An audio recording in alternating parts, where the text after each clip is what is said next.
자, 어떻게 한 주간 잘 지내셨어요? 네. 우리 오늘도 한번 수업을 한번 나가보도록 하겠습니다. 전 시간에 했던 우리 잠깐 복습 좀 하고 들어갈게요. 알겠죠? 자, 우리 전 시간에 이제 그 수요에 대한 것을 배웠는데, 자, 우리가 수요라고 하는 것은 사고자 하는 마음이다라고 했던 거 기억하시죠?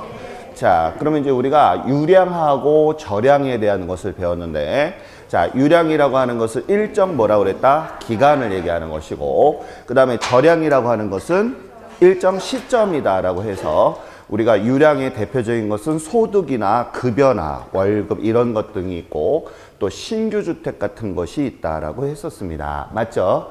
자, 그 다음에 이제 우리가 시점에서 즉 저량에서는 뭐에 관련된 거? 우리가 인구 수, 현재 자산의 금액이라든지 회사의 뭐 자본 뭐 이런 얘기를 하고 주택 보급률 뭐 이런 것들 있죠. 중고주택에 관련된 거 이런 것이 있었다라고 하는 걸 배웠고요. 자, 그 다음에 이제 우리가 제일 중요한 게 뭐냐 하면 부동산에 있어서 수요량이라고 하는 우리가 수요 함수를 배운 것을 우리가 이제 기억점 한번 끄집어내도록 하겠습니다. 알겠죠? 자, 머릿속에 있는 거 쭉 끄집어낼게요. 자, 수요 함수라고 하는 것은 제가 뭐라고 그랬냐 하면 관계다 이런 얘기를 했어요. 그래서 우리가 수요량과 그 다음에 이 수요량에 미치는 친구가 두 친구가 있었는데 하나는 뭐하고 뭐가 가격하고 가격 이외의 것이 있었다라고 하는 것을 우리가 알 수 있어요.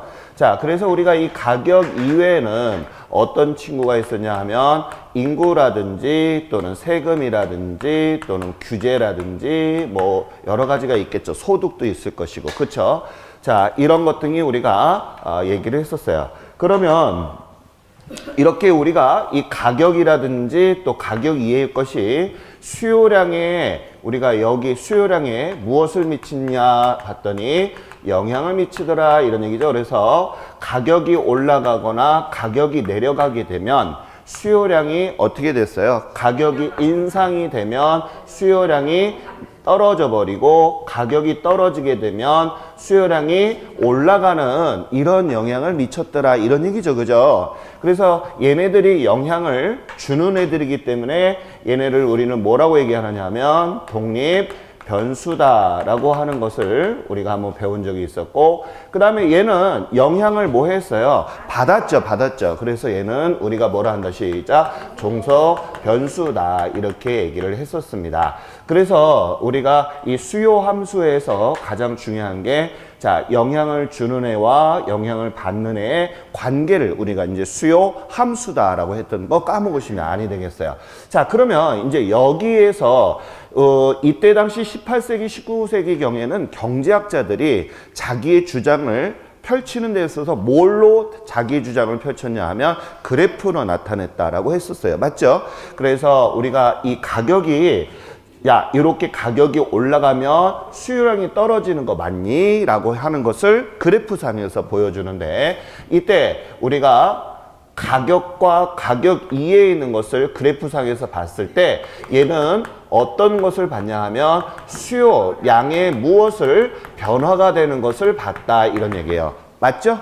그래서 우리가 수요량의 변화를 봤고 그 다음에 가격 이외의 것은 얘 또한 마찬가지 똑같이 수요량의 변화를 일으켰지만 구분을 짓자라고 해서 얘를 뭐라고 하자 시작 수요의 변화다 이렇게 얘기를 했었어요. 맞아요? 그래서 이것을 우리가 그림으로 그려보니 얘는 가격에 관련된 것은 곡선 뭐라고 그랬다?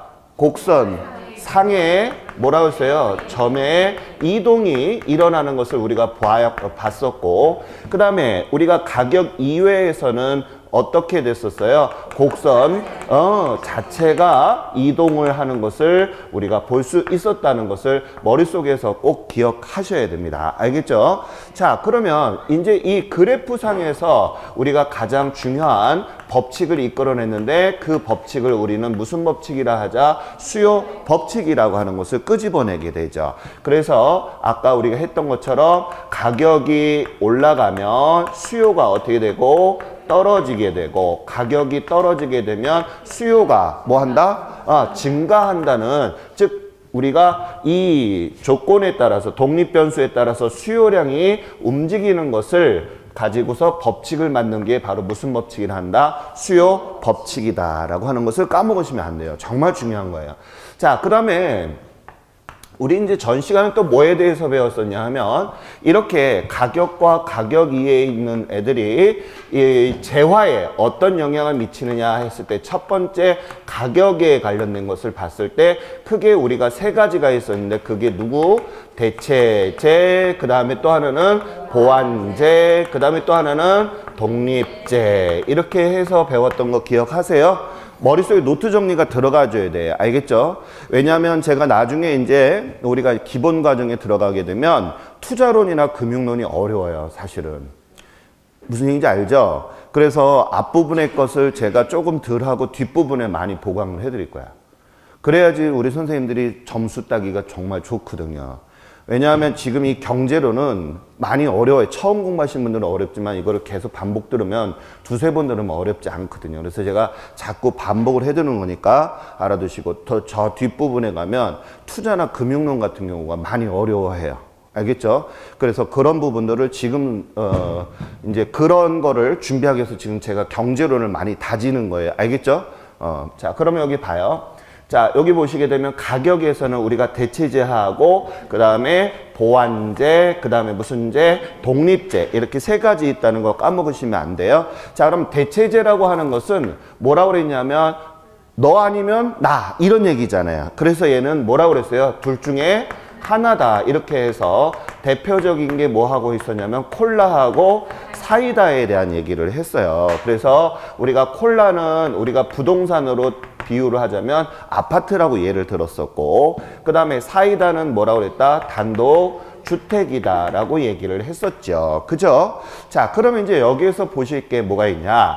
자, 콜라의 가격이 올라갔어요. 그쵸? 그러면 콜라를 먹고 싶은 사람들이 자기가 일정에게 버는 소득이 있기 때문에 많이 사 먹지를 못하게 된단 말이에요. 그래서 수요량이 방금 가격이 인상이 되면 이런 얘기죠. 수요가 떨어지는 것만큼 자, 얘도 수요가 어떻게 됐어요? 떨어져 버렸어요. 맞아요? 자, 그런 상태에서 사이다는 가격이 뭐가 되는 거예요? 지금 고정이 되어 있는 상태야. 즉 인상이 됐다 안 됐다? 안 되고 있는 상태예요. 그러다 보니까 사이다를 사 먹는 사람이 어떻게 되겠어요? 수요량이 뭐가 되겠어요? 증가가 되는 거 맞아요? 맞죠? 그래서 우리가 사이다 같은 경우는 어떻게 됐다고 그랬어요? 나중에 가격이 뭐 했어요? 요거 제일 많이 헷갈린다고 그랬죠? 제가 가격이 어떻게 돼? 증가돼. 왜요? 라고 했을 때 자, 우리 이거를 알아야 돼. 이제 오늘 공급에 관련된 거 들어갈 거거든요. 알겠죠? 항상 자, 하나 물어볼게요. 다이아몬드가 왜 비싸요? 희귀하니까 비싼 거야. 맞아요? 근데 만약에 다이아몬드가 그냥 흙하고 똑같아. 자갈하고 똑같게 되면 비싸요? 안 비싸요? 안 비싸, 안 비싸. 맞죠? 자, 맨 처음에는 사이다 가격이 올랐어. 자, 안 올랐어요? 안 올랐어요. 그죠? 콜라 가격이 막 올라가다 보니까 자, 사이다를 대신해서 먹었는데 사이다 양이 점점 어떻게 될까? 줄어들어. 줄겠죠. 그죠? 하다 보니까 사이다도 희귀해지는 거야. 그래서 나중에 가격이 뭐가 됐다? 올라간다는 뜻이에요. 이해가요, 이거? 제가 이 동글뱅이 친 것들 많이 헷갈려 하시거든요. 까먹으면 안 돼. 자, 그래서 우리가 이 대체제에 관련된 것을 봤고, 그 다음에 이 보완제라 하는 것은 뭐가 있느냐 하면 동시에 소비가 되는 거. 그래서 제가 여기에서는 뭐를 얘기했었냐 하면 자, 커피하고 뭐라고 그랬어요? 설탕에 관련된 관계를 설명을 했고, 자, 여기 커피하고 설탕의 관계는 우리가 부동산으로 보게 되면 얘는 이것을 우리는 뭐라고 얘기하고 주택이라고 보는 것이고, 그 다음에 얘는 주택을 지으려면 뭐가 있어야 돼요? 땅이 있어야 되잖아요. 그래서 주택에 뭐라고 한다? 용지, 땅을 얘기하는 것이다 라고 했었어요. 자, 그러면 우리 한번 봐요. 자, 커피의 가격이 올라가게 되면 다시 커피의 가격이 올라가게 되면 수요량이 어떻게 된다고 그랬어요? 감소가 되겠죠. 그러면 더불어서 설탕도 어떻게 될까? 찾는 게 커피를 안 찾으니까 얘도 또한 마찬가지 떨어질 것이다 이런 얘기예요. 맞아요? 자, 그러게 되면 얘의 가격은 어떻게 되겠어요? 라고 하는 거죠 지금. 그럼 얘의 가격은 어떻게 되는 거예요? 예? 올라가요? 내려가요? 제가 보완제라고 하는 거 저번에 설명을 했었죠. 그죠? 가격이 어떻게 돼? 내려가. 왜 내려갈까?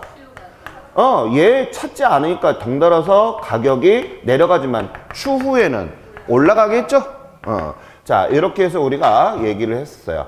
자, 그래서 우리가 이 대체제하고 보완제에 관련된 수요에서의 개념을 알아야 되고, 그 다음에 이 독립제라고 하는 것은 제가 뭐라고 그랬느냐 하면, 자, 가격이 올라가건 내려가건에 상관없이 수요에 변화를 미치지 않는 것을 우리는 무슨 제? 독립제라고 했어요. 자, 그 다음 이제 우리 두 번째 한번 봐요. 자, 두 번째는 가격 이외의 것이다 중에서 제가 소득에 관련된 것을 예를 한번 들은 적이 있어요. 맞죠? 다시 가격 이외 중에서 누구를 얘기했다? 소득. 그래서 소득이 뭐하면 증가했을 때 똑같이 수요도 증가 같은 방향으로 흐르는 거 맞아요? 자, 이렇게 됐을 때 우리는 무슨 제라고 얘기한다? 시작. 정상제 또는 무슨 제? 우등제라고 했던 거 기억하시죠? 그죠? 좋아요. 자, 그 다음에 만약에 소득이 감소할 때 수요도 감소하게 되면 시작. 똑같이 정상제, 우등제라고 했어요. 자, 그 다음에 또 뭐가 있었냐 하면 소득이 증가했을 때 수요는 반대로 떨어지는 반대 방향이죠. 얘는 플러스인데 올라가면 그죠? 반대 방향이 되면은 무슨 제? 열등제라고 했었어요.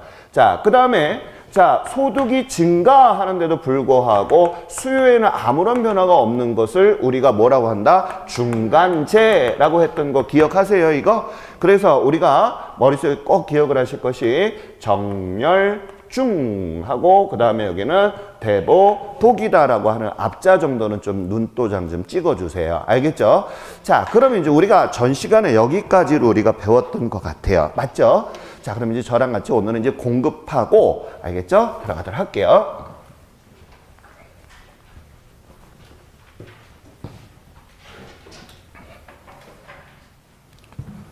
자, 여기 한번 고개 좀 들어보세요. 자, 우리 이제 공급에 대해서 들어갈 거예요. 자, 우리가 이제 경제론에서 이제 가장 중요한 게 이제 이제 수요를 배웠으니까 이제 공급을 배우고, 오늘은 또 저랑 같이 균형 가격 맞추는 거 한번 들어갈 거예요. 자, 우리가 공급이 뭐야? 라고 하게 되면 시작. 팔고자 하는 뭐라고 했다? 욕구. 이렇게 얘기를 써 있는데 그 욕구가 무엇이라고 그랬다? 마음이다. 이렇게 보라고 그랬었죠. 그죠? 다시 공급이 뭐야? 시작. 팔고자 하는 마음. 오케이. 자, 그러면 우리가 이제 공급에 대해서 뭘 배울 거냐 하면 마찬가지 부동산에 뭘 배운다? 공급에 대해서 배워보자 이런 얘기예요. 알겠죠?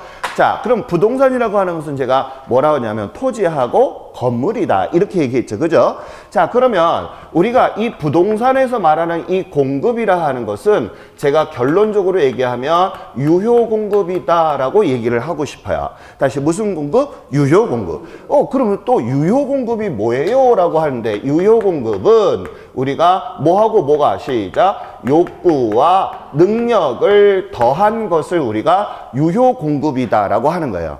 그럼 제가 욕구라고 하는 것은 아까 제가 뭐라고 그랬어요? 마음. 어떤 마음이야? 팔려고 하는 마음이죠? 팔 마음이라고 써놓을게요. 알겠죠?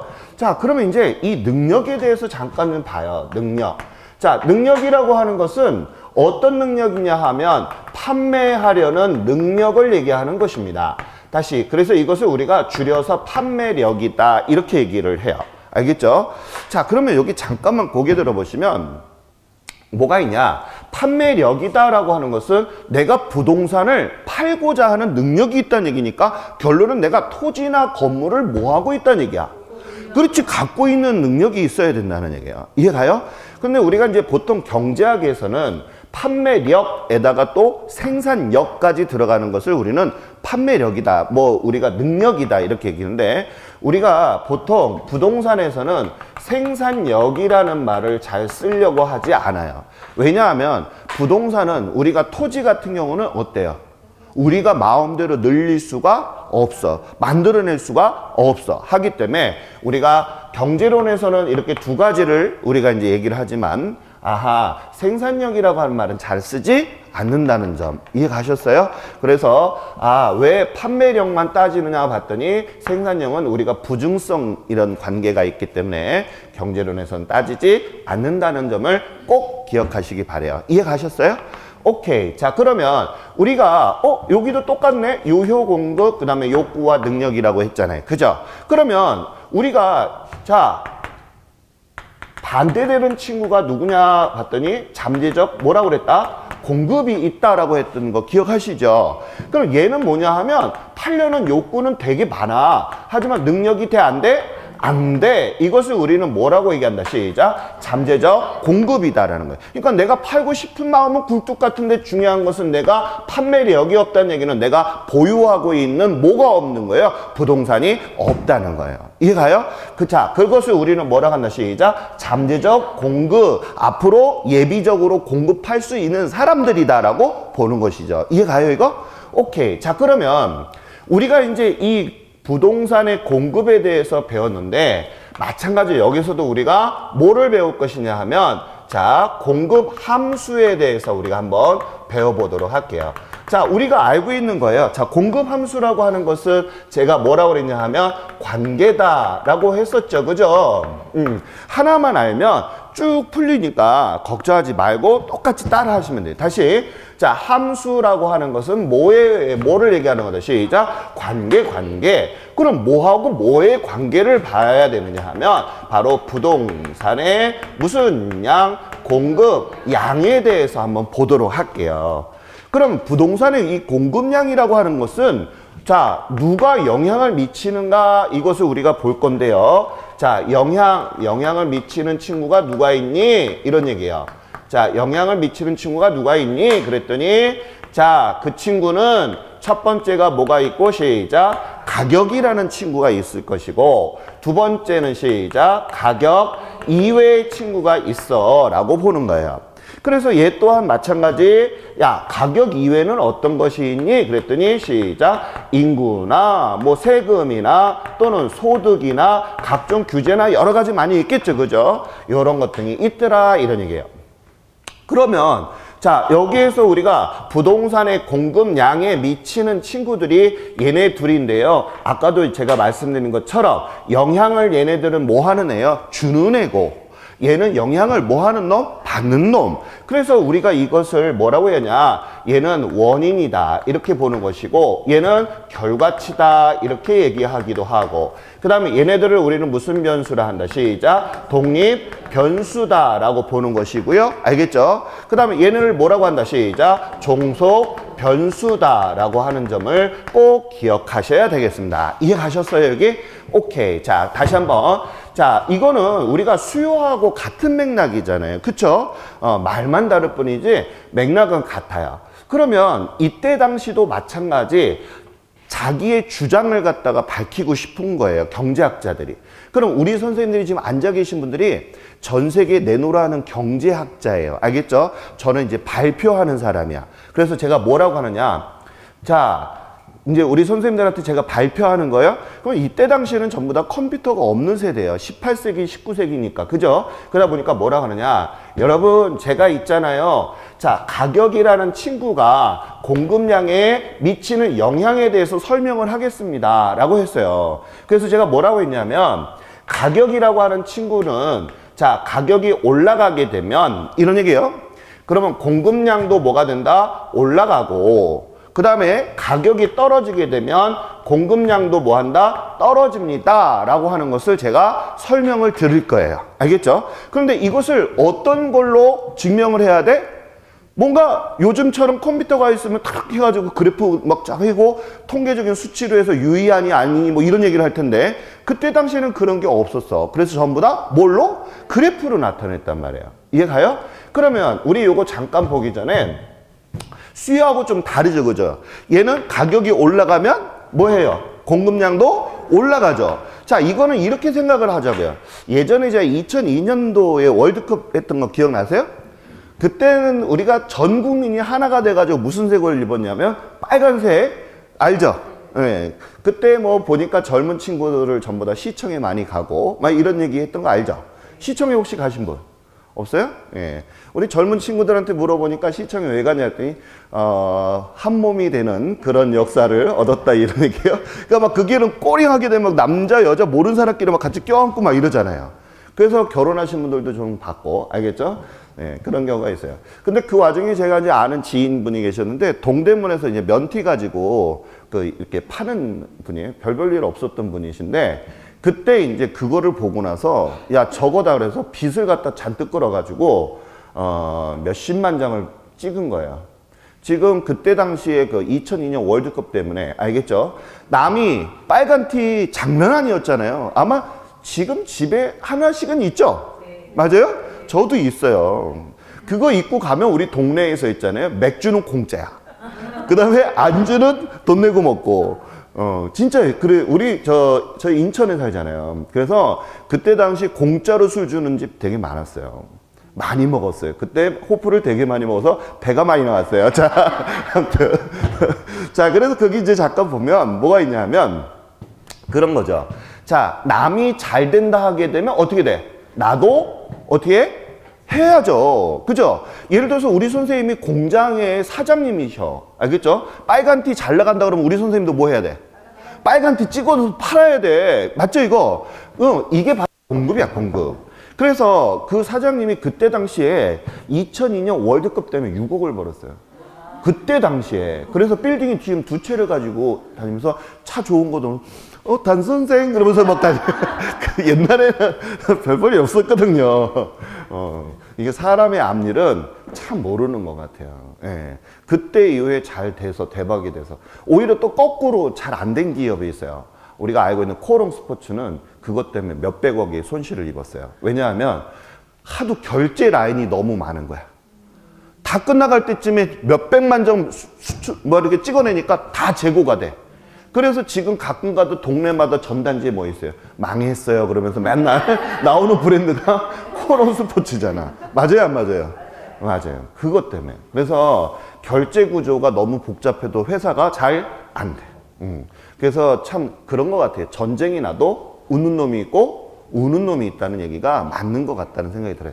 자, 그 얘기는 제가 왜 했냐 하면 우리 사업하는 사람들은 뭐가 잘 팔린다 하게 되면 그쪽에 쏠려가지고 뭐 해야 돼? 팔아야 돼. 이게 우리가 장사는 때가 있는 거예요. 무슨 얘기인지 알죠? 그게 바로 공급하고 아주 밀접한 관계가 있다. 그래서 가격이 뛰면, 알겠죠? 가격이 뛰면 나도 뭐 한다? 공급을 해. 알겠죠? 그 점을 알아야 돼. 그러면 물어볼게요. 우리 선생님이 건설업자야. 아파트하고 빌라하고 아파트가 잘 팔려. 그러면 당연히 뭐 줘야 돼? 그렇지. 바로 그거란 말이에요. 이해가요? 그게 공급이에요. 그러니까 공급을 가격이 올라가면 공급 이런 식으로 공부하지 말고 그 사례를 보면서 자연스럽게 흡수를 해야 돼. 우리가 평상시 느끼는 거거든요. 자, 다시 가격이 올라가면 공급량도 뭐 한다? 올라간다. 왜? 잘 팔리니까 그거 만들어서 팔아야지 돈이 되니까. 맞아요? 그러면 이런 얘기를 제가 막 했어요. 우리 이제 앉아 계신 분들한테. 그랬더니 야, 증명해봐, 증명해봐. 이렇게 된 거예요. 그래서 내가 해보면 되지. 뭘 그려서? 그치. 그래프를 그리는 거예요. 자, 그래프 한번 그려볼게요. 자, 이렇게 해서 이쪽을 우리가 이제 프라이스 그래서 여기다 뭐라고 쓴다? 시작. 가격을 적어 놓고. 맞아요? 자, 그 다음에 여기는 자, Q는 뭐라고 그랬죠? 제가 양인데 양을 뭐라 시작? quantity. 알겠죠? 그러면 지금 제가 요렇게 썼어요. 그러면 이건 무슨 양? 시작. 공급량. supply는 공급이라 했죠. demand는 수요량. 이렇게 들어가는 거예요. 이제 기억을 하셔야 돼. 자, 그러면 우리 한번 보자고요. 자, 우리가 예를 들어서 2,000원이 기준이라고 보고요. 그 다음에 거기 보니까 프린트에 15개가 우리가 기준량이 있네요. 맞죠? 쓰지 않아도 되죠? 프린트 있는 거니까 그대로. 자, 그러면 우리가 2,000원일 때 15개 정도를 우리가 공급한다라고 한번 공급량이 15개라고 한번 예를 들어 보겠습니다. 알겠죠? 자, 그런데 가격이 2,000원 하던 것이 자, 3,000원에 팔리고 있는 거예요. 그러면 건설업자들이나 모든 사람들이 어떻게 돼? 야, 이거 돈 되겠다 하는 생각이 들겠죠. 그죠? 그럼 비싸게 뭐 해야 돼, 이거? 많이 공급을 하려고 노력을 할 거 아니에요. 맞죠, 이거? 그래서 가격을 보니까 이 몇 개? 20개. 이렇게 해서 우리가 한번 그림을 그려보도록 하겠습니다. 자, 이런 식으로. 이렇게 삐뚤음해. 아무튼 예, 이렇게 됐다라고 한번 해볼게요. 자, 그 다음에 반대로 가격이 떨어지게 되면, 자, 예를 들어서 1,000원 떨어지게 되면 사람들이 에이, 끝물이구나 그러면 막차 타는 순간 그거는 이제 망가지는 거예요. 알겠죠? 그래서 1,000원이다 라고 했더니 오히려 수량을 뭐 하더라? 줄이더라. 맞죠? 우리 왜 그런 거 있잖아요. 뭐 막 유행일 때 막 들고 다녀야지. 알겠죠? 철 다 지나고 하면 아, 뭐야? 뭐 이런 얘기 하잖아. 안 그래요? 우리 동네는 그래요. 알겠죠? 자, 여기 봐요. 그래서, 자, 여기 보게 되면 아주 중요한 논리를 하더라. 자, 얘가 우리가 기준이라고 한번 예를 들어 볼게요. 다시 뭐라고 한다? 기준. 그런데 지금 어떤 것을 우리가 알았냐 하면, 잘 봐요. 가격이 인상되니까, 가격이 증가되니까, 알겠죠? 양이 어떻게 됐어요? 이만큼이 증가된 것을 우리가 알 수가 있었어요. 맞아요? 아하, 가격이 증가되면 자, 무슨 양이 공급의 양이 뭐 했어요? 증가되는 걸 알았고, 그 다음에 자, 가격이 인하, 즉 감소되니까 어떻게 됐다? 가격이 주니까 공급량도 뭐 했다? 줄어들었네? 맞아요? 아하.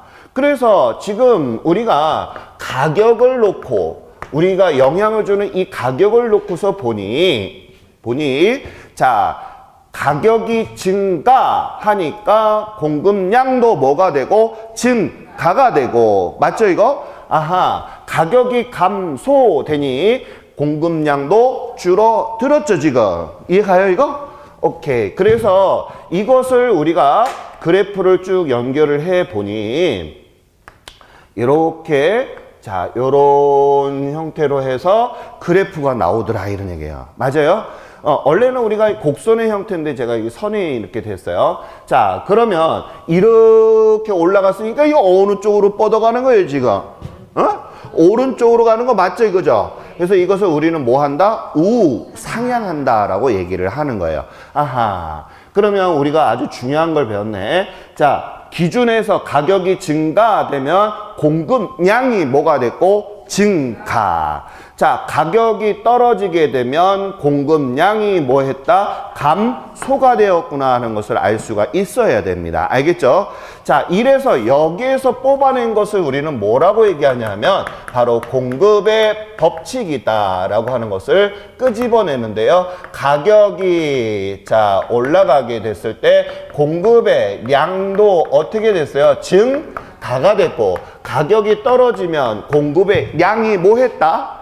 감소가 되는 거 맞죠? 오케이. 자, 이렇게 되는 걸 우리는 무슨 법칙? 시작. 공급 법칙을 여기서 끄집어낸 거예요. 자, 우리 선생님이 지금 경제학자일 때 제가 그래프를 보면서 이야기를 하니까 이해가 가요? 그런 현상을 또 보여줬죠? 그러면 제 주장이 맞았다라고 할 수가 있는 거잖아요. 그래서 이렇게 그래프로 이렇게 설명을 드린 거예요. 이때 당시는. 알겠죠? 자, 그랬더니 야, 요번에는 가격 이외에는 어떻게 되는데? 해봐. 이렇게 되는 거예요. 알겠죠? 그럼 뭐 그려줘야 돼? 그렇지. 그래프를 해줘야 된다. 자, 그러면 여기도 한번 그려보도록 하겠습니다.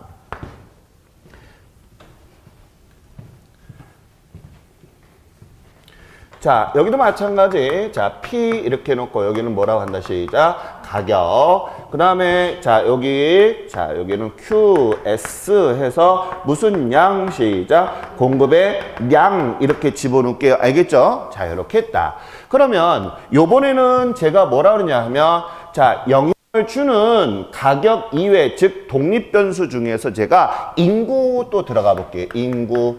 가격 이외에, 알겠죠? 가격 이외에서 자, 인구를 한번 들어가 보도록 할게요. 자, 예를 한번 들어보겠습니다.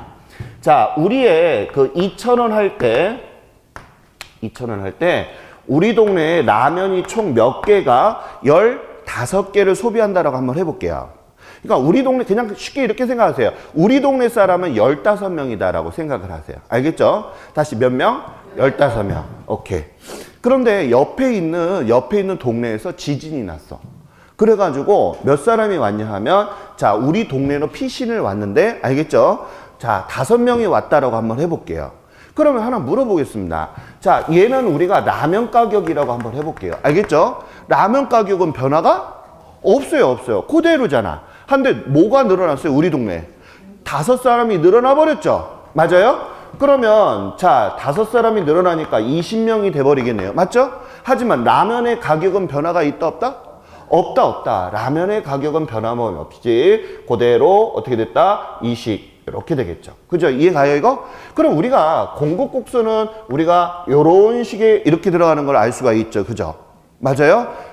공급국수는 우리가 이렇게 되는데 지금 어떻게 됐어요? 인구가 늘어났죠. 그죠? 늘어나니 라면의 양도 뭐 해야 된다? 늘어나야 되겠죠. 사람이 늘어났으니까. 맞아요? 증가되는구나. 자, 그래서 보니까 아까는 얘 같은 경우는 어떻게 되냐 하면 얘가 우리가 기준이었었잖아요. 맞죠? 그러면 우리가 가격이 증가되거나 감소되게 됐을 때 어떻게 되냐 하면 기준점의 곡선에서 올라갔다가 내려갔다가 올라갔다 내려갔다 이렇게 되는 거 맞죠? 그래서 얘네들은 우리가 알다시피 뭐라고 표현을 하냐면 얘네들은 자 무슨 양의 변화? 공급 양의 변화를 일으킨 거는 확실하게 우리가 봤어요. 맞죠 이거? 그죠? 공급량의 변화를 일으켰잖아요. 자, 그런데 그래프상에서 어떻게 나타났니? 그랬더니 올라갔다, 내려갔다, 올라갔다, 내려갔다 이렇게 되는 거죠, 지금. 그럼 이건 무슨 이동이라 한다? 그렇죠. 곡선상에서의 뭐라고 한다? 점의 이동이 우리가 일어났구나라는 것을 그래프상에서 보고 있었다는 얘기야. 그럼 얘네들은 어떻게 되는가 한번 보자고요. 자, 가격은 변함이 없었죠, 지금. 왜냐하면 여기서는 라면 가격을 뭐 했어요? 지금 딱 고정이 되어 있는 상태에서 뭐가 늘어난 거예요? 지금 인구라고 하는 친구가 막 우리 동네에 늘어났단 말이에요. 맞죠? 자, 이렇게 해서 증가가 되니까 무슨 쪽으로? 요런 식으로 해서 우리가 늘어난 거 맞죠? 맞아요? 증가가 되는구나. 이렇게 볼 수가 있더라. 근데 이제 자, 우리 이제 지진도 끝나고 예를 들어서 우리가 15명인데 자, 애들 교육 때문에 서울로 올라간 사람이 알겠죠? 해서 10명이 빠져나갔다라고 한번 해볼게요. 그러면 5명밖에 안 남았잖아요. 우리 동네. 맞아요? 그럼 결론적으로 5명이다라고 하게 되면 자, 라면의 수량도 뭐가 될까? 줄어들겠죠. 그죠? 하지만 라면 가격은 변화가 있다 없다? 없다. 그러면 이런 식의 또 곡선 자체가 움직이더라. 이런 얘기예요. 그래서 우린 중요한 게 뭐냐? 라면의 가격은 변화가 없는데 알겠죠? 라면의 가격은 변화가 없는데 그 공급량을 자 변화시키는 인구를 집어넣어 봤더니 증가가 되는 것은 무슨 쪽으로 가고 오른쪽으로 가고 감소가 되는 것은 무슨 쪽으로 가고 있더라? 왼쪽으로 가고 있다는 것을 보게 됐다는 거예요. 그러면 지금 무슨 양이 움직였어요? 지금 시작. 공급 양이 변화가 일어난 거 맞죠? 그래서 얘도 마찬가지 뭐라고 쓰려고 했더니 공급 양의 변화라고 쓰려고 했더니 얘하고의 구분을 좀 두자 이런 개념이죠. 그래서 얘는 뭐라고 한다? 시작. 공급의 뭐라 하자? 변화 이렇게 얘기를 하는 것이고 그러면 얘는 자, 그래프상에서 어떻게 나타났는데 그랬더니 어떻게 됐어요? 선 자체가 어떻게 됐어요? 옮겨졌죠. 그래서 얘를 뭐라 한다? 시작. 곡선 자체가 뭐 했어요? 이동이 되었더라 이런 얘기예요. 이해 갔나요 이거? 그러면 우리가 중요한 게 있죠. 수요에서도 배웠고 공급에서도 배운 것처럼 가격이라고 하는 친구는 무엇을? 공급 양이나 수요 양의 변화가 있었다. 그리고 이런 가격은 뭐가 움직이는 걸 알았다. 시작. 점의 이동이었고 맞아요? 그 다음에 가격 이외인 친구들은 공급 수요의 변화라 이름을 붙였고 그 다음에 뭐라 한다. 시작. 자체가 이동이 되었다라는 공통점을 찾을 수가 있었다는 얘기예요. 이해 가요 이거? 오케이. 그래서 이 내용은 절대 까먹으시면 아니 되겠어요. 알겠죠? 왜냐하면 제가 늘 얘기하지만 우리 시험은 이 그래프를 보고서 시험 문제를 출제하지 않아요. 그래프에 관련된 것을 오지선다형으로 질문을 만들기 때문에 이 그래프가 머릿속에 들어와야 된단 말이에요. 자, 그러면 이제 여기 잠깐만 봐봐요. 자, 이렇게 해서 가르쳤더니 수험생분들이 뭐라고 하냐면 헷갈려요. 이런 얘기를 해요. 자, 봐요. 자, 우리 아까 수요 배운 거 잠깐 좀 보겠습니다. 알겠죠? 수요. 수요는 어떻게 됐어요? 곡선이? 이렇게 나오는 거예요. 알겠죠? 에? 자, 그러면 증가되게 되면 이렇게 갔고, 맞아요? 감소되게 되면 이렇게 간 거 맞죠? 그래서 제가 곡선 자체가 움직인다고 그랬잖아, 수요는. 그죠? 그러면 얘는 어떻게 되냐? 자, 제가 요렇게 가고 요렇게 갔다는 거 혹시 기억하세요? 기억나죠, 이거? 저번에 했죠, 그죠? 그럼 이건 무슨, 어느 쪽으로 뻗었어? 증가할 때? 오른쪽으로 올라섰죠, 지금. 그럼 뭐라 한다? 증가할 때는 시작. 상향. 이거는 왼쪽이죠, 지금. 좌, 하, 향하는 거 맞아요, 이거 지금? 오케이. 자, 이 뭐에 관련돼서는? 수요에 관련돼서. 이해가 이거? 그런데 공급에서는 이렇게 나타나요. 이렇게 곡선처럼 정직하게 나타나지 않고 우리가 공급에서는 이렇게 나타나요. 알겠죠? 다시 어떻게 나타난다고요? 자, 반대로 이런 식으로 나타난단 말이야. 그럼 이거는 뭐야? 어느 쪽에 올라간 거야? 왼쪽에 올라갔죠. 그래서 이거 뭐라 한다? 시작. 좌, 상향. 그 다음에 이거는 오른쪽으로 떨어졌죠, 이거. 그래서 뭐라 한다? 시작. 하, 향한다. 이런 거예요. 그런데 이 말을 또 금세 까먹어. 그래프 딱 담았더니 와, 이건 뭐다냐? 이러면서 우상향 이제 헷갈려 한단 말이야. 그래서 제가 까먹지 말라고 지금 설명을 할 거니까 잘 알아둬요. 알겠죠? 자, 여기 봐요. 전에 제가 탄력, 비탄력, 완전 비탄력 물어봐야지. 자, 왜냐면 제가 여기뿐만이 아니라 다른 데 수업을 하니까 홀라당 전주의 것을 아주 맛있게 까먹고 들으셨어요. 그래서 또 물어볼 거예요. 알겠죠? 여기 봐요. 자, 수요. 자, 제가 전 시간에 완전 비탄력은 거의 없다. 완전 탄력적은 아주 많다. 이거 까먹으면 안 돼요. 아주 중요한 거예요. 시험에 꼭 나오는 놈이란 말이에요. 탄력, 비탄력은. 자, 탄력은 뭐하다? 많다는 얘기고. 알겠죠? 비탄력은 적다는 얘기예요. 알겠죠? 오케이. 그럼 단위 탄력적이다라고 하는 것은 기준이 되는 거다. 이렇게 했어요. 그러면 제가 수요하고 공급에 관련된 거 저랑 같이 연습해요. 알겠죠? 여기 봐요. 자, 이렇게 된 것은 우리가 뭐라 한다? 시작. 완전 비탄력. 이해가요? 그래서 제가 이 수요할 때는 무슨 손? 이 글씨가 안 써지죠. 다시 무슨 손? 오른손. 맞아요? 자, 다시 이렇게 하면 시작. 완전 비탄력. 이렇게 누우면 완전, 그렇죠. 완전 탄력적. 까먹으면 안 돼, 이거. 정말 중요해. 다시. 자, 시작. 완전 비탄력, 완전 탄력적. 오케이. 무슨 손으로 하는 거야, 지금? 오른손으로 해야 돼. 왜냐면 왼손 하면 이렇게 한단 말이야. 그래서 여기 봐요. 수요는 아까 이쪽으로 이렇게 뻗어 내려갔죠, 지금. 이렇게. 맞아요? 그래서 여기 딱 여기에 절반. 알겠죠? 딱 정중앙. 알겠죠? 정중앙을 우리는 뭐라고 했다? 단위 탄력적이다 라고 얘기를 했어요. 기준이 되거든. 그래서 야, 여기하고 여기에 기준이야. 그래서 자, 요렇게 돼 있으면, 자, 요렇게 돼 있으면 우리가 서 있어, 누웠어? 서 있어. 그럼 얘를 한다. 시작. 비탄력이라고 그랬고. 맞아요? 그 다음에 얘는, 자, 얘는 요렇게 하면 누웠어요, 섰어요? 누워있죠, 지금. 이건 뭘 한다? 시작. 탄력적이다라고 하는 것을 우리가 배웠어요. 그래서 보니까 지금 오른손으로 지금 하는 거죠, 지금. 저랑 같이 연습. 알겠죠? 자, 오른손의 수요는 무슨 손? 오른손. 자, 오른손 한번 시작. 완전 비탄력, 완전 탄력적. 딱 정중앙. 단위 탄력적. 서 있으면 비탄력, 누우면 오케이. 자, 제가 수요는 무슨 손으로 했어요? 오케이. 자, 그럼 이제 이번에 제가 공급도 그려드릴게요. 알겠죠? 공급.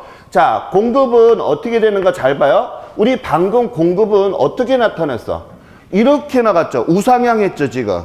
자, 공급은 무슨 손이냐 하면 왼손이야. 다시, 공급은 뭐라고요? 왼손이야, 왼손. 자, 왼손. 자, 같이 한번 해봐요. 딱 이렇게 됐다. 시작. 완전 비탄력. 이해가요? 그 다음에 이거는 시작. 완전 탄력적. 이해가죠? 다시 요거 왼손으로 하는 거예요. 왼손. 자, 시작. 완전 탄력적. 자, 그러면 이제 공급은 요렇게 나가잖아요. 그럼 여기 딱 절반, 딱 정중앙 요렇게 흘러가요. 알겠죠? 이거 뭐라고 해야 돼? 그렇지. 단위 탄력적. 맞아요? 자, 좋아요. 그러면 여기에서 우리가 요렇게 긋는다면 얘는 서 있어요? 누웠어요? 서 있어요. 그럼 서 있으면 시작. 비탄력. 맞아요? 그 다음에 얘 요렇게 되면은 뭐야? 누워있죠, 이거. 그럼 이거 뭐란다? 시작. 탄력적. 맞아요, 이거? 아하. 그럼 저랑 같이 이것도 연습. 알겠죠, 이거? 자, 다 같이 시작. 완전 탄력적. 절반. 딱 정중앙. 시작. 단위 탄력적. 서 있으면 비탄력. 누우면 오케이. 그러면 여기 봐요. 자, 이것을 공급의 오른손으로 하기가 힘들잖아. 맞아요? 그러면 이제 구분이 됐어. 자, 수요는 무슨 손? 오른손. 자, 공급은? 오케이. 그러면 이제 여기 봐. 자, 지금 이거 공급에 관련된 거죠. 어? 공급에 관련된 것은 이렇게 되는 거야. 이해가요? 공급은 무슨 손이라고 그랬어요? 왼손이라고 그랬잖아. 왼손이 올라가는 거 맞죠? 왼손 올라가는 거 맞죠? 어? 다시. 왼손 올라갔잖아. 그러니까 무슨 상이야? 좌상이야. 그 다음에 수연은 무슨 손? 오른손 올라갔잖아. 그럼 뭐야 이거? 시작. 우상이야. 이해가요? 그럼 안 까먹잖아. 지금도 뭐 그러네? 자, 다시. 자, 수연은 무슨 손이야? 오른손으로 가는 거야. 왜냐면 우리 선생님 이거 말에 헷갈린다니까. 이거를 오지선다형 지문으로 하게 되면 우리 선생님 헷갈려. 순간적으로 헷갈린다니까. 맞아요, 안 맞아요? 맞아. 그래서 틀리고 나온다니까, 이거. 그래서 이거 별거 아닌 것 같지만, 우리 선생님이 수요는 무슨 손? 오른손 가지고 했고, 공급 무슨 손? 왼손. 뭐 하다가, 뭐 헷갈리면 안 돼. 알겠죠? 자, 그래서 우리가 수요하고, 공급에 관련된. 배는 왜 아팠어요? 지금, 화장실 갔다 오세요, 빨리. 자, 우리가 그래서 수요하고 공급에 관련된 내용들을 우리 선생님 꼭 좀 머릿속에 담아야 돼. 알겠죠? 왜냐면 공부하다 보니까 그런 질문을 많이 해. 좌상향, 우상향 이런 말들이 잘 안 쓰는 말이에요. 우리가 왜 운전하시는 분들이 잘 이제 우회전, 좌회전 이런 얘기는 써도 우상향 뭐 이런 얘기는 잘 안 쓰는 말이기 때문에 입에서 안 돈단 말이에요. 그런데 이런 것들은 우리가 암기를 해야 되니까 너무 힘들어. 그런 거를. 이해가죠? 그래서 우리 선생님이 그런 내용들을 좀 담아줬으면 좋겠다. 이해가요, 이거? 자, 그러게 되면 이제 우리가 여기서 아까 공급 법칙하고 탄력성에 있는 그림까지 머릿속에 담았어요? 까먹으면 안 돼. 알겠죠? 자, 그러면 이제 거기 밑에 잠깐 좀 봐봐요. 그거 하기 전에 아주 중요한 것 좀 한번 들어가 보겠습니다. 자, 여기 잘 봐요. 늘 저번에도 앞전에도 얘기를 했지만 시험에서 이제 이런 거에 대해서 잠깐 한번 짚고 넘어갈게요. 알겠죠? 자, 우리 전에 제가 토지에 관련된 거 한번 설명을 한 적이 있어요. 맞죠? 자, 또 한번 들어갈게요. 아주 중요하니까. 자, 토지하고 건물, 주택은 같은 개념이라고 보시면 돼요. 알겠죠? 다만 제가 지금 토지만 자꾸 할게요. 알겠죠? 자, 잘 봐요. 토지는 우리가 토지에 대해서 공급에 관련된 것을 우리가 이제 배웠으니까 공급에 관련된 것을 잠깐 볼게요. 알겠죠? 자, 토지의 공급은 물리적인 공급, 그 다음에 두 번째는 우리가 이것을 경제적인 공급이다 이렇게 얘기를 하고, 이것을 우리가 용도적 공급이다, 그 다음에 이것을 용도적 뭐라고도 얘기한다? 변경이다 라고 얘기를 하는 거예요. 알겠죠? 자, 그러면 전에 제가 뭐라고 가르쳐 드렸냐 하면, 자, 토지는 물리적으로 늘어나지 않는다고 그랬고 인간이 늘릴 수 없다고 그랬어요. 그래서 얘는 물리적으로 가능해, 불가능해? 불가능해. 왜요? 그럼 무슨 성 때문에? 시작. 부증성 때문에 그런 거예요. 이해가요? 그러면 자, 잘 봐요. 얘를 우리가 그래프로 나타내 볼게요. 그래프로 나타내면 얘는 뭐라고 해야 돼? 자, 얘는 못 만들어내죠. 토지는 물리적 공급이 비탄력이야, 완전 비탄력이야? 그렇지. 이렇게 되는 거야. 이해가요? 그래서 토지는 절대로 만들어낼 수가 없기 때문에, 알겠죠? 뭐라 한다? 시작. 완전 비탄력이라고 해야 돼. 근데 시험에 이렇게 나온답니다. 자, 토지의 공급에서 물리적 공급은 불가능하고, 알겠죠? 그 이유는 부증성 때문에 그러면서 비탄력 때문이에요. 비탄력의 그래프를 나타낸다. OX? 앞에는 다 맞았다. 뒤에다가 확 바꿨죠? 그러니까 틀리고 나오는 거야. 그래서 우리가 완전 뭐라 한다? 시작. 비탄력. 비탄력, 완전 비탄력. 자, 그러면 얘 한번 봐요. 자, 이 경제적 공급에서는 용도적 변경이라고 했죠. 그죠? 자, 그러면 이것도 시험에 많이 나오는데, 자, 용도적 변경이라고 하는 것은 우리 앞전 시간에 혹시 기억나시려나 보는데, 이행지, 기억나요? 후보지, 기억나요, 이거? 오케이, 그거야. 자, 예를 들어서, 자, 농지가 있는데, 알겠죠? 사람이 많다 보니까 주택이 많이 필요한 거야. 그래서 농지를 뭘로? 주거지로 바꾼다라고 한번 해볼게요. 알겠죠? 그럼 하나 물어보겠습니다. 자, 국가에서, 자, 주택이 모자른 거야. 그래서 농지를 뭘로 바꾼다? 주거지로 바꾸는 거야. 그런데 그것을 바꿀 때는 그냥 뚝딱 못 바꿔. 왜냐하면 이제 우리 선생님 공법 배우시겠지만 이런 거 바꾸려면 심의 절차도 거치고 행정 절차를 밟기 때문에 시간이 좀 필요해, 안 필요해? 필요해. 위에 결제 라인도 떨어져야 되고, 맞죠?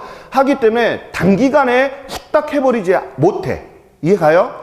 그래서 뭐 공청회도 갖고 막 이러잖아요. 공법에서. 지금 배우고 계시죠? 오케이. 그래서 이것을 그래프로 잠깐 그려보니, 알겠죠? 자, 이렇게 용도적 변경은 제가 뭐라고 그랬어요? 가능하다고 그랬죠, 이거? 가능하잖아요, 이거.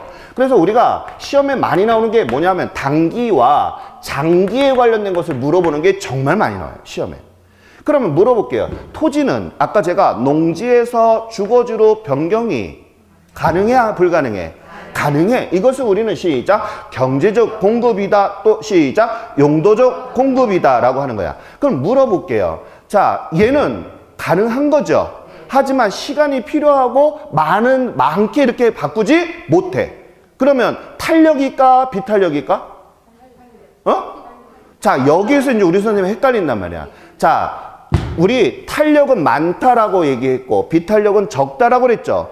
우리가 많다 적다를 표현했지만 여기에 이런 농지나 주거지를 바꾸는 게 시간이 많이 걸린다고 그랬어요. 맞아요, 이거? 그렇기 때문에 시간이 걸리기 때문에 쉽게 바꿀 수 없어요.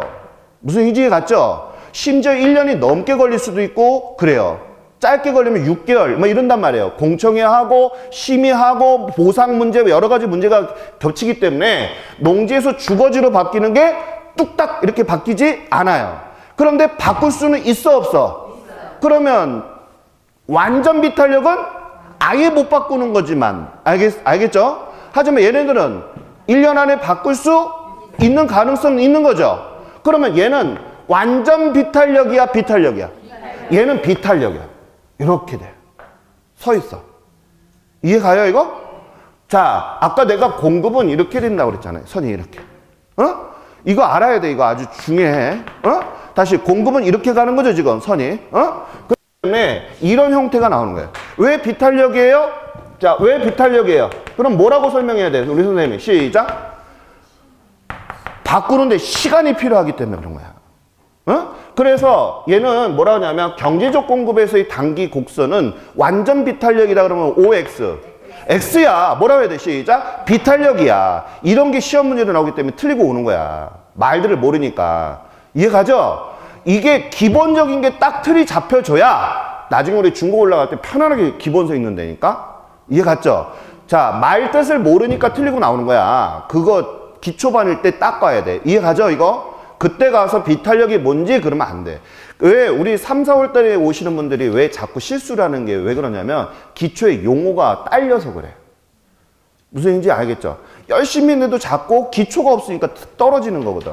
그래서 입문과정 지금 오시는 분들은 지금 절대적으로 기초 영어 모르면 꼭 네이버에다가 물어봐야 돼. 알겠죠? 네이버 안 나와. 그럼 우리 선생님 단어사전 우리 학원에서도 많이 주고 그러더만요, 보니까. 그죠? 그런 거 공부하세요. 자, 그러면 물어볼게요. 장기야, 장기.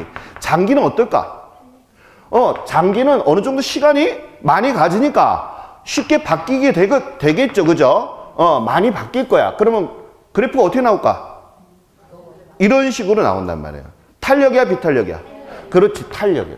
누웠잖아. 그죠? 탄력적으로 나온다는 거예요. 이해 갔어요? 자, 얘는 뭐라고? 당길 때는 비탄력. 얘는 오케이, 탄력적이다. 이런 게 시험에 나오는 거예요. 지금 우리 기초 때는 제가 막 이렇게 하고서 막 이렇게 하지만 시험에서 이거 안 나와. 알겠죠?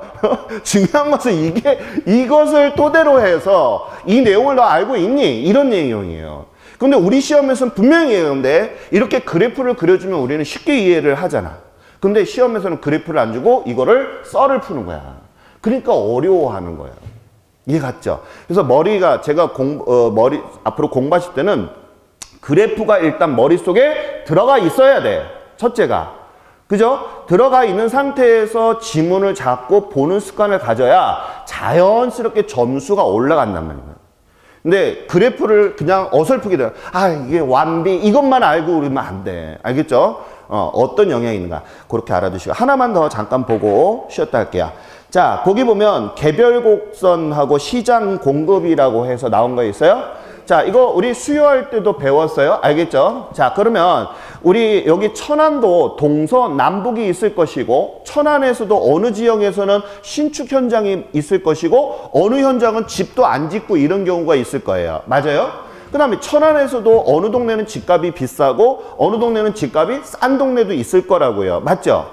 그러면 자, 천안을 동네별로 다 뽑는 것을 우리가 개별 시장이라고 얘기하고, 알겠죠? 그런 시장을 한꺼번에 다 모아놓은 것을 우리는 뭐라고 한다? 전체 시장이라고 하는 거예요. 이해가요?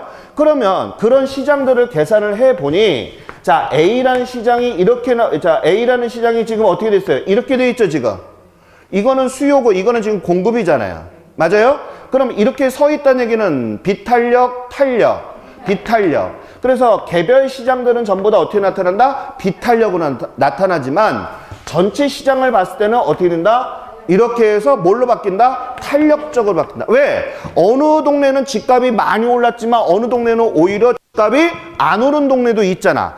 전체적으로 합계를 나누게 되니까 어떻게 된다? 비탄력이 뭘로 바뀐다? 탄력으로 바뀐다. 이때 주의할 게 있어. 자, 지금 이 수량 있죠? 5개, 10개 해가지고 여기가 15개 이렇게 되는 거잖아. 맞아요? 그죠? 그럼 물어볼게요. 이렇게 가는 것은 수평이야, 수직이야? 이렇게 가는 것은 수평이에요. 알겠죠? 그래서 우리가 전체 시장의 합계는 어떻게 구했다? 시작! 수평적의 합계를 낸 것이다. 이렇게 얘기하는 거예요. 수직이 아니에요. 알겠죠? 내가 혹여나해서 얘기를 하는 거예요. 알겠죠? 시험에 이게 진짜 여기 뭐라 하냐면 수직의 합이다 이렇게 나온단 말이에요. 전체 시장은. 맞는 거 틀리는 거. 틀리는 말이야. 혹여나해서 제가 말씀드린 거예요. 알겠죠? 다시 전체 시장은 어떻게 계산한 거? 시작! 수직이 아니라 수평의 합이야. 이해가 됐어요? 전체 시장은 아주 중요한 거니까. 왜냐하면 우리 학교로는 말을 잘 읽으면 답이 보여. 근데 성격이 덤벙거리니까 그냥 나가는 거거든요. 끝까지 안 보면 틀린단 말이에요. 말장난에 놀아나면 안 돼. 일단 첫째가. 이해 갔죠? 자, 그래서 거기 보시면 보게 되면 제가 그런 얘기를 써놨어요. 시장 공급 곡선이란 개별 공급 곡선을 어떻게 더한 거라고 했어요? 수평적으로. 그다음 밑줄 좀 거주시고 별표 좀. 아까 우리 수요에서도 그런 얘기 있어요? 똑같이 수평적으로? 까먹으면 안 돼. 알겠죠? 수평적으로. 이런 거 꼭 좀 알아두셨으면 좋겠어요.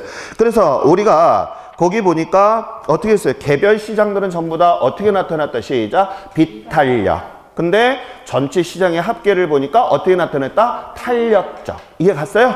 오케이. 우리 잠깐 쉬었다 해요. 자.